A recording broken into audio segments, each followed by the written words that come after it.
Hello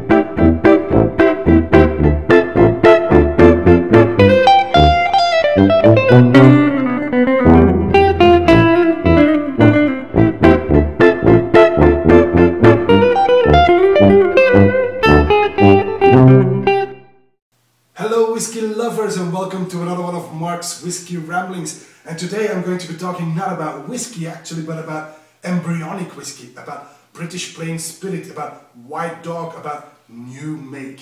Now in Ireland they call it poteen, so that's a bit different. But as some of you may know, I do have a soft spot for new make because it gives you an inkling of the distillery character before it touches wood.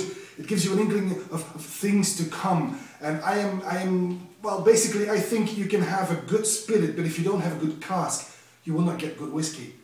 On the other hand, if you have a bad spirit but a good cask, the cask is not going to salvage the thing. It's not going to become a good whiskey. Obviously, when you have bad new make and a bad cask, what you're going to create is something to clean your windows with. But if you have a good new make and a good cask, the results could be fantastic. So new make, like I said, I have a bit of a soft spot, and it's usually not commercially available. Not many distilleries allow you to get a taste of their new make. I do have a bit of new make in my collection, and my favorite is still the Auchentoshan new make at a whopping 80% ABV. Very floral, but also very sweet. Anyway, that's not what we're going to be discussing today. A couple of distilleries, however, do give their new make a commercial release. For example, a couple of years ago, Glenglassaugh did it with their spirit drink that dare not speak its name. I know for a fact that Highland Park, for example, has little bottles available at the visitor centre of their new make. But that Scottish new make, today we will be talking about the Teeling Poitin. Now, Teeling is a name that might not ring a bell, or maybe it does, but John Teeling was an Irishman who in 1987 he founded the Cooley Distillery. Now, Cooley you may have heard of because after all they create gems like the Greenore Single Grain, Tirconnell, Kilbeggan, and of course their double distilled peated whiskey Connemara. But Beam bought the Cooley Distillery a couple of years ago, and Beam itself has very recently been acquired by the Japanese consortium Suntory. Nevertheless, the sons of John Teeling, Jack and Stephen, they continued in their father's footsteps, and they founded the Teeling Whiskey Company. And in fact, as I'm filming this, they have just built a completely new Teeling distillery in Dublin, in Ireland. So soon there will be Teeling whiskey available in 3 years' time. In the meantime, they do already have a bit of a range in the market. They have a single grain, they have a single malt, they have some small batch releases. I presume those are all from old Cooley stocks, although I cannot be 100% sure. But one of the things they have put to market, probably to generate cash flow, because after all they can't bottle this as whiskey until it's at least 3 years matured in a wooden cask, to create some cash flow to overcome the overhead costs of creating a new distillery, the poteen has been commercially released.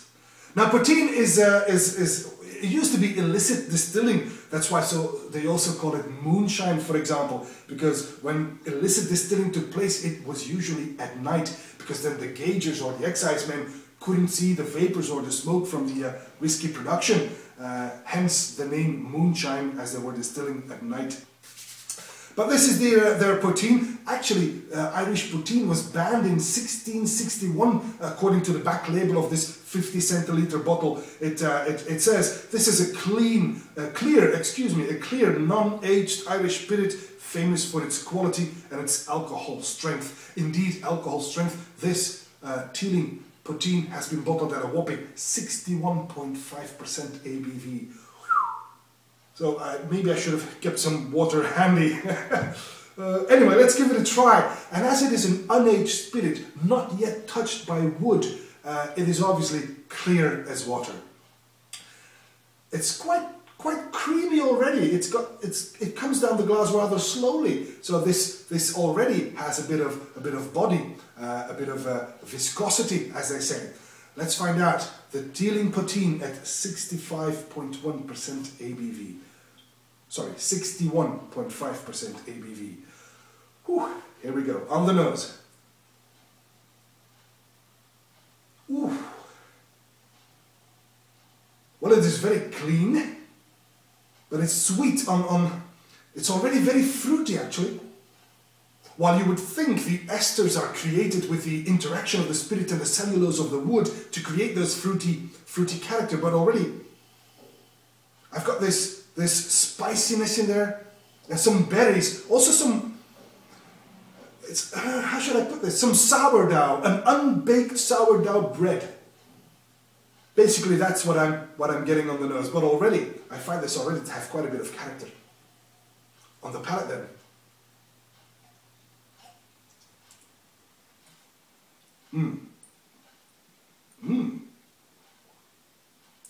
powerful, of course. Very spicy. Alcohol is talking as well. Very hot. But again, amazingly complex for an unaged spirit. I get some hints of berries again, but also some nuttiness in there, and maybe even some sugared lemon peel, which is quite amazing in a new make spirit, in my opinion. I have to tell you, the Teeling Poitin is actually composed of 80% triple distilled corn spirit and 20% double distilled malt spirit, and then brought together. So maybe that explains a bit of the complexity. The finish then.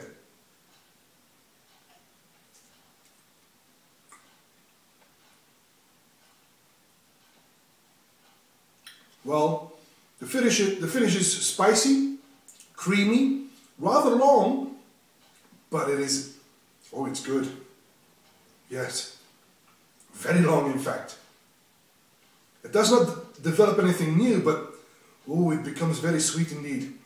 Wow, this is a lovely poteen, a lovely new make indeed, and it promises things to come. So Teeling is a name to keep in mind, and in a few years' time, when this has matured on casks, I think this is going to be a great Irish whiskey indeed. Something to look out for. And if you're ever in Dublin, if ever I'm in Dublin, I do plan to visit this new Teeling Whiskey distillery by the sons Jack and Stephen, the sons of John. Teeling Poitin, commercially available, dirt cheap, and it is quite nice, so it's something to look out for. And that, my friends, is all for this Whiskey Rambling, or should I say, new make rambling. And I hope to see you again at one of Mark's Whiskey Ramblings real soon. Until then, may the malt be with you. Bye-bye.